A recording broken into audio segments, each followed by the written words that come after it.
morning. Welcome back. You're still watching Daybreak on this 19th day of February 2024. An important week for the Kenya Kwanza administration and the parliamentary group. They are in Naivasha for a retreat. Geoffrey Ruku is the Member of Parliament for Mbeere North. Good morning. Good morning. And Wilson Sossion is the former nominated MP. Good morning. Good morning. We're still expecting Senator Leda Molekina and MP Beatrice Elachi. As soon as they are here, they'll be joining the conversation. But we're waking up to the two stories. Cheers to jeers, Ruto no longer darling of many. Increasingly, the president is facing hostile crowds from his support base. It started in Rift Valley, and now Mount Kenya has perfected the art of jeering leaders in his presence as the populace run out of patience with their leaders. Or are they just frustrated? On the front page of the Daily Nation, where the mountain is restless. It's the region that installed Kenya Kwanza in power in the 2022 presidential election, but the discontent brewing in the vote-rich zone more than a year after the polls has the top brass of the ruling party pitching camp there to turn the tide. Just what is happening right there. Geoffrey Ruku, what's happening there? Sam, I think I come from Mount Kenya region, yes. And I think some of these headlines are not truthful. Because, yes, the president has visited many counties. He has been in Meru, he has been in Nyandarua, he has been in Kiambu, as well as Murang'a, and even Nyeri. And we have seen, yes, some groups of those who are, you know, I can say fighting. For instance, what happened in Meru, the camp of Kawira Mwangaza, the governor, and another camp run by other politicians who are not supporting Kawira Mwangaza, jeering at each other. That does not mean it is the president who was being echoed or booed. So it's not true to say that when it also happened in Kiambu, where the faction of different politicians, they are shouting at the other faction. So it is not about the president. It's about, and this is what we are saying, when the president is visiting, can we put aside the domestic or the local politics and let the leaders unite? Because even the cabins are not in 2024 or 2025. The campaigns are elections are in 2027. But are there issues? I mean, are there concerns apart from the local politics you talk about? Yes. Are people still as happy and hopeful as they were on the day of election? Kenya Kwanza government started at a very, I may say, difficult position. And things are showing up at the moment. This is the narrative which we are trying to tell the people, especially in the mountain, to tell them that this is where we have come from, and this is the progress which we have made. Sorry? What is showing up? You're saying that things are showing up. What? I mean, if you look at the price of food commodities, if it is unga, at the moment it's 114 Kenyan shilling. Before it was 240. When Kenya Kwanza government was coming to power. If you look at the prices of fuel, it's coming down. If you look at this problem of Kenya shilling against dollar, although it has also some advantages to those who are exporting commodities from here to the other markets and getting paid in dollars, but disadvantage in terms of those who are importing goods from other markets because they become very expensive. So we have seen the Kenya shilling gaining against dollar. So it's a gradual process, which is depicting that Kenya Kwanza government, or rather the President of the Republic, is stabilizing the economy. Things are slowly working. Things are slowly showing up. I mean, that's what I mean. So this is a narrative which we are... So the farmers in Mount Kenya are okay? Coffee, milk, tea, rice? There is an issue as far as coffee is concerned. The minister in charge of cooperatives is working on a program of what you may call bare minimum. I mean, what do you call it? Guaranteed minimum returns of 80 shilling per kg. When does that? Through Sheriff Fund, it has been launched, but it has not taken into effect yet. So there is a program. There's a program which the Minister, Cherui, is working very hard to ensure coffee farmers get a minimum of 80 Kenya shilling per kg. So this is what the government is trying to implement through the Cherry Fund, and this will make the farmers happy. Not only the coffee farmers, we have other many farm products which come from within the region. There's milk, which is quite working very well. How is that going? One, we have seen the revamping of KCC, Kenya Creameries Cooperatives, across Mount Kenya. A lot of money being invested, for instance, coming up with a new factory in Meru, another one in Runyenjes, and revamping the KCC factories in Nyandarua, that region of Nakuru. So, and the prices, we have seen the prices of milk coming up from the previous... Are they coming up or going down? No, they are coming up. From what to what? From 30 shilling to 40 shilling per litre. Are you sure about that? Yes. Okay. Yes. We'll ask the farmers. Farmers in Mount Kenya, please, if you're watching, yes, know how the prices of milk are going. And Senator Ledamo Lekina is in studio, as well as Honorable Elachi. They'll shortly be joining the conversation. But Honorable Sosion, so when this happens, and of course if you look at page 4 of the Standard, you see the detailed coverage of situations where there has been heckling, whether it's in Nakuru, whether it's Kiambu, whether it's in Meru. And also continued on page 4 of the Daily Nation, where they are talking about supremacy contest between Deputy President Gachagua and Kiharu Member of Parliament Dinde Nyoro. When you see such kind of concerns, and I hear Honorable Ruku here saying that it is about the local politics, not about the president, but when they take the national stage, I mean, the stage of the president, you cannot ignore it. What is that? You know, under Article 38, freedom for political action and political rights by people, and in any public gathering, particularly where the president attends across the country, the different factions will always prepare their supporters for certain action. That's a common phenomenon, but that doesn't mean the president has been heckled. I don't think we've seen the president being heckled anywhere in the trips that he's made. And during campaigns, I remember accompanied the president to Kirinyaga County, and there was a heated contest between Girishi and Waiguru.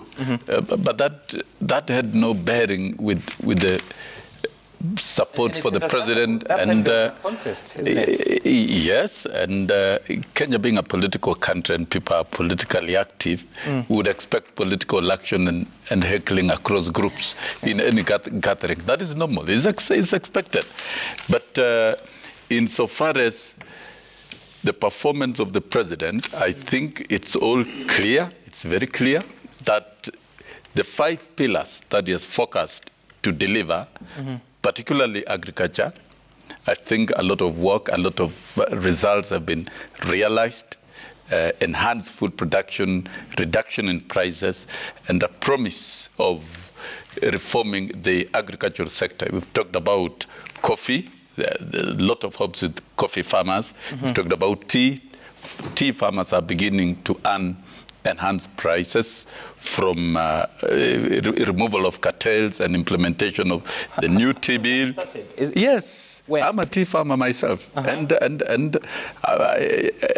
I know what I'm talking about. This is not fiction; it's what is happening in Kenya. So what has changed? Yeah, the milk farmers and of course the pricing of milk itself is more enhanced, even despite seasons when there is glut in milk production in the country. And this speaks to the sensitive commitment of government to ensure that farmers remain protected. Yes. So how has tea prices changed for you as a farmer?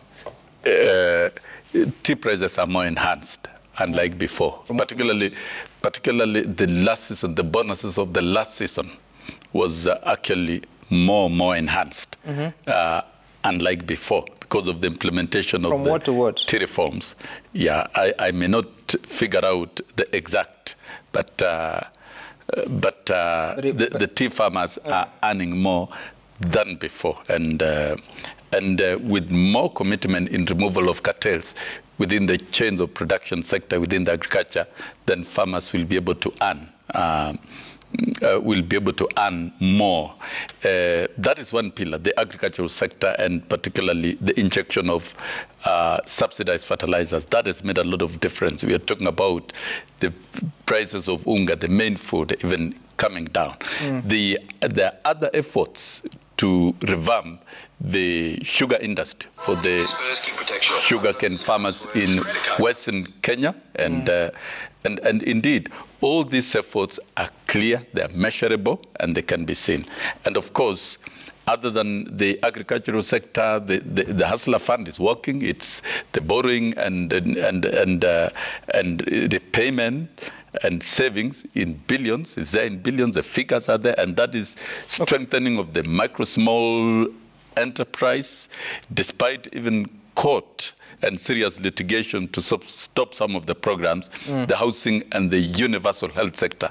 Those are areas of social services to the citizens of this country, and they are all indication that it's beginning to work. But at the macro level, we've seen inflation scale down from 9% to, it's now at 6.9%, up from, it was already at 6.7. So I hear you. Honestly, from the economic point of view and considering the complicated and tattered economy that Kenya Kwanza administration inherited, a lot has been done to stabilize and also to get the country out of the debt distress and ensure that the country is in the right, serious trajectory to recovery, which of course... No, Mheshimiwa, I hear you citing the macroeconomic indicators, as you call them. Yes. But I was looking for specifics, which you have not given me, especially when you cite that tea prices have actually improved for you yourself as a farmer. But that's fine. Honorable Beatrice Elachi and Senator Leda Molekile, good morning. Let me begin with Honorable Elachi. When you hear this political jeering, and the Standard is talking about cheers to jeers, Ruto no longer darling of many. Is it an exaggeration, or there's a real concern that would be what is informing the heckling you find during the political meetings? Well, not necessarily heckling the president, but also the leadership that is also accompanying the president. What are we looking at here? And is it that there's frustration building up, or what is it? Thank you, Sam, and good morning. I think one of the things that we must appreciate, all of us as leaders in this country, is that our citizens are the same. They will never change.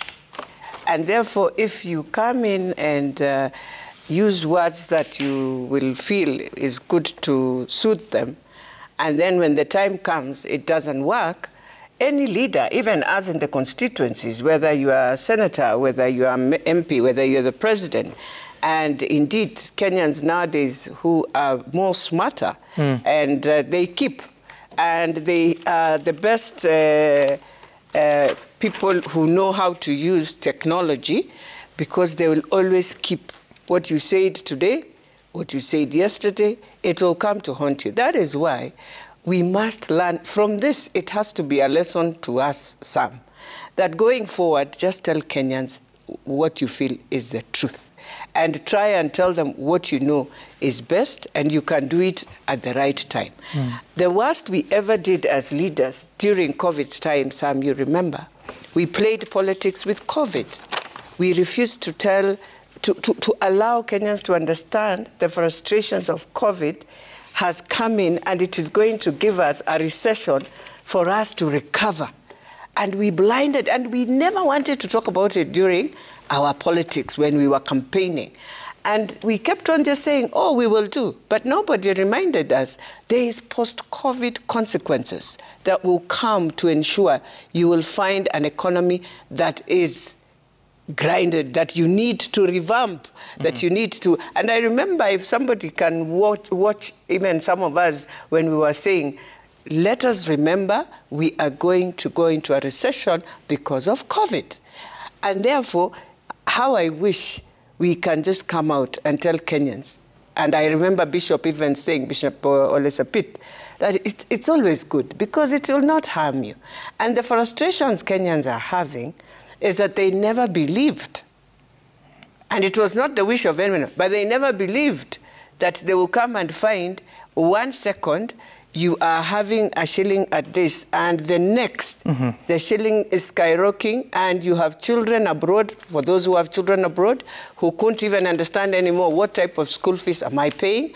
There are those who are doing businesses, our small entrepreneurs in Kikomba, in Kamkunji, up to today, even some in Kamkunji, even to date, they are requesting the government if they can have a conversation and see how they can just agree how much can one container be taxed, and if they can agree within this amount, because they are straining and they are about to close, and many of them are closing. So for us to come and when yes, people are heckling in public rallies, they are telling you openly that there is something you told us, and we can't even trust you anymore. That's all they are saying. Has the leadership failed? Because those aspirations they have, yes, if there are complaints, they should be heard by the representatives. Exactly. And so they feel, again, even as members of parliament, we, instead of giving them also, being honest to them, we have to, you see, that's why I say, just separate those powers. There's a time where you must stand with government because you are government. Fine. But there's a time you have to remember everyone went to the ballot. And for me, the president went to the ballot, you went to the ballot. There are those things you told you are Mwananchi, you are not doing. So when the president walks in, the battle is all together. You have decided to take members of parliament, they are not telling us the truth. You have come now with them, we are going to show you dust, all of you.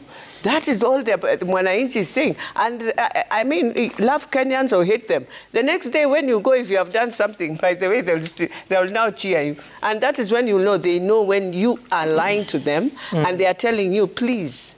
Okay. And when they see the members of parliament, they are saying, excuse me, you've come to dance the same song, and you are from this community.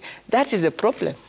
All right. Senator Lekina, so the statement here is that the prices are better, whether it's milk, whether it's tea, whether it's coffee, sugar, and so much more. How is the farmer today compared to election time? Let me first begin by saying I'm actually perplexed by listening to my brother Sosyon saying that the president hasn't been heckled. I wonder whether he lives in this country or he lives in an utopian world that he created for himself. The president has indeed been heckled by citizens, to a point where he even told them that if you continue like this, I'll report you to God. People are disgruntled. The prices of commodities are worse than they have ever been. If you're talking about milk, there's no one else who can tell you about milk more than I can tell you. Right now, during the time when there was a KCC factory which was being launched for, I think it had just been renovated or something like that. And the cabinet secretary rose up and said that from today, the prices are going to be 45 shillings. Then the president rose up and said, no, 50 shillings. But ask the farmer what the farmer is getting. First of all, the farmer is not getting paid. If you go to Ainabkoi today, if you go to the entire Uasin Gishu, if you go to Narok County, if you go to the mountain, you'll find that any farmer who delivers milk to KCC, they have to wait and wait and wait to be paid. And by the time they are getting paid, they are being paid what they used to be paid, which was around 30-something shillings. Because that money is not there. So that is issue number one. Farmers in the mountain region have been crying, talking about tea prices. You know, the media has been awash with articles of, Kenyan farmers disgruntled, talking about how difficult it is for them to get market for their tea.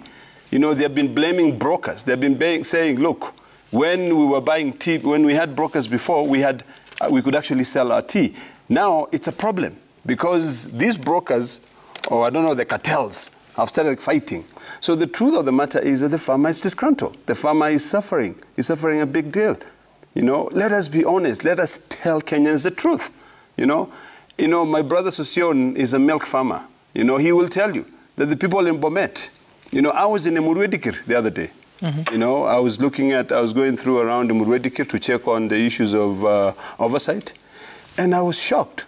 Farmers were telling me, that they were getting 30 shillings.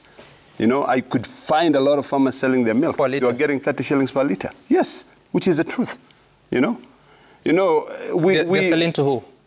They were collecting, they are now selling to a broker who was then selling to a collector. The collector could be selling to either Brookside, KCC, or stuff like that. And there are reasons why. And this is a problem. We don't want to go deep and find out what the problem is. The problem is that, and President Uhuru attempted to resolve this. You know, he had a deal with the Polish government. And they provided about $200 million worth of milk collection centers, coolers and stuff like that. I think that is a priority. If we want to be able to improve, first of all, the quality of milk. Second, if we want to improve the amount of money paid to these farmers, county government must now take on the responsibility of putting these farmers into cooperatives, and cooperatives that will go back to the way they were during the Moi era, where farmers were actually sending their kids to school, and they would use their cooperative membership to pay for their school fees. So the challenge is that we are not ready to face the reality. Let me tell you, Sam, if you go to, and I'll still use the example of Emurue Dikir because I was there. The county government is failing them, the national government is failing them. So you wonder, if you go to the hospitals there, they're dilapidated. How can you go to a hospital that doesn't have electricity? How can you go to schools that do not have electricity? Then you go to farmers, they can't even get their milk to the road, to the market because the roads are horrible. So this is a bigger picture that we have to look at. When you go to the mountain region, I buy milk in Mount Kenya myself, and I think if there's someone who pays more than anyone else, it's me, because at least the minimum I pay is 45 shillings, which is a fact. But a farmer will tell you, I am being paid sometimes even 28 shillings. Farmers are crying. Senator, so let us not lie. Senator Lekina, I'll charge you for the advert. No, I'm not. I'm just being realistic here. But I hear you. And I want us to take a short break so that when we come back, we dive into the conversation of the morning, including what we know that the retreat should be on. Actually, Geoffrey Ruku should be in Naivasha right now. I don't know what he's doing here, but he'll be telling us after the break. Stay tuned for that. We have that conversation.